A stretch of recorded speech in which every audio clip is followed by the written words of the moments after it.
How did you get through that period of crisis? Yeah.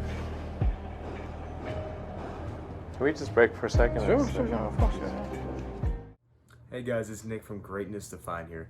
Today we're going to be checking out Elon Musk, one of the world's absolutely greatest entrepreneurs, one of the most successful men. He's achieved a ton.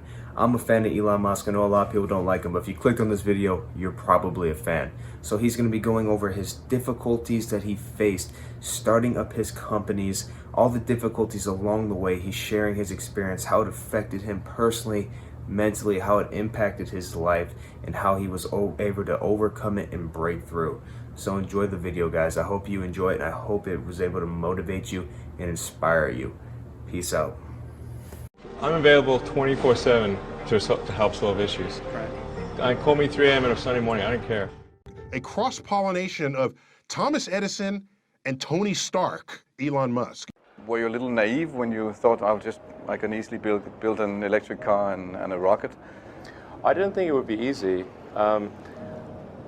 Like I said, I thought they would probably fail. But you know, like creating a company is almost like having a child. So it's sort of like, how do you say your child should not have food?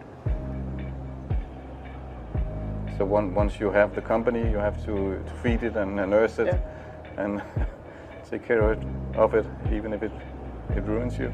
Yeah.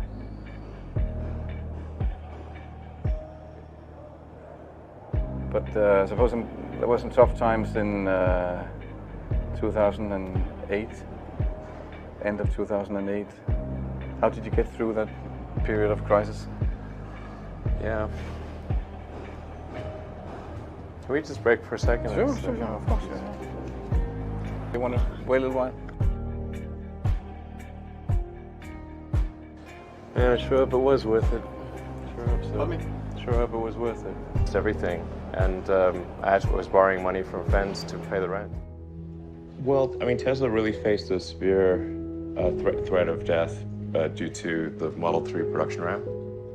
Essentially, the company was bleeding money like crazy, and just if we didn't solve these problems in a very short period of time, we would die. And it was extremely difficult to solve them. How close to death did you come? Within single-digit weeks. 22 hours a day, or like what? How many hours? I was working, so 7 days a week, sleeping in the factory. I worked everywhere I worked in the paint shop, general assembly, body shop. You ever worry about yourself imploding? Like it's just too much? Absolutely. No one should put this many hours into work. This is not good.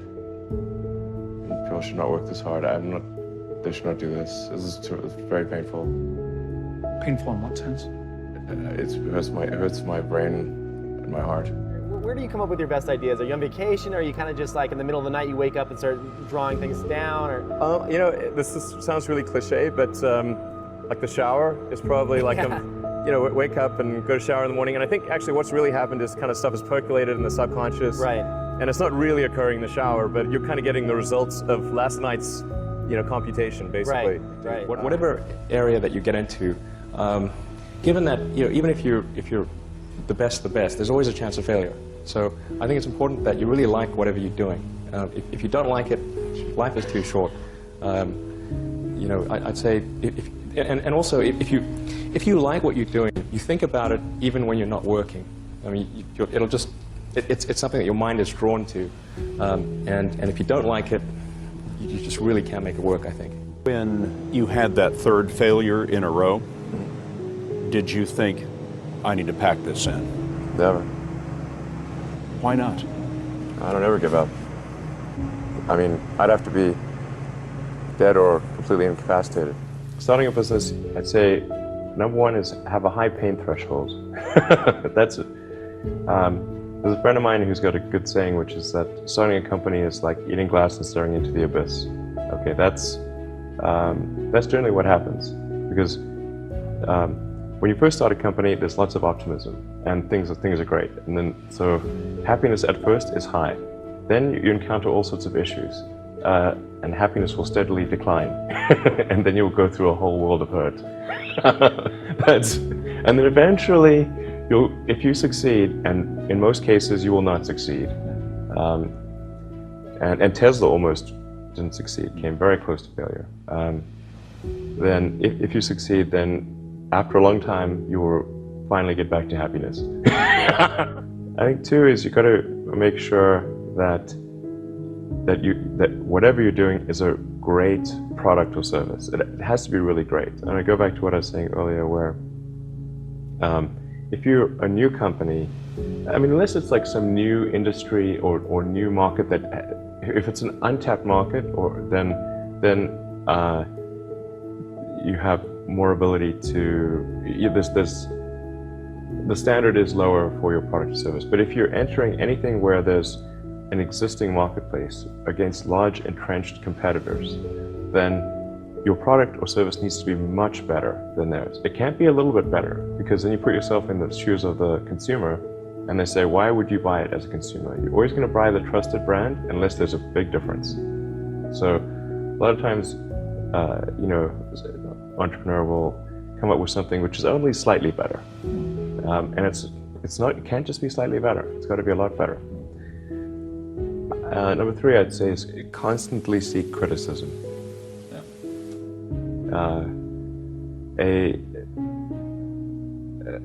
A well thought out critique of whatever you're doing is as valuable as gold. And you should seek that from everyone you can, but particularly your friends. Usually your friends know what's wrong, but they don't want to tell you because they don't want to hurt you. So lift you up, sort of your. Yeah. So they say, oh, I wouldn't encourage my friend, so I'm not going to tell him what I think is wrong with this product. Yeah. It doesn't mean your friends are right, but very often they are right. And you at least want to listen very carefully to what they say. And to everyone, if you're looking for, basically, you should take the approach that you're wrong. That you, the entrepreneur, are wrong. Your goal is to be less wrong.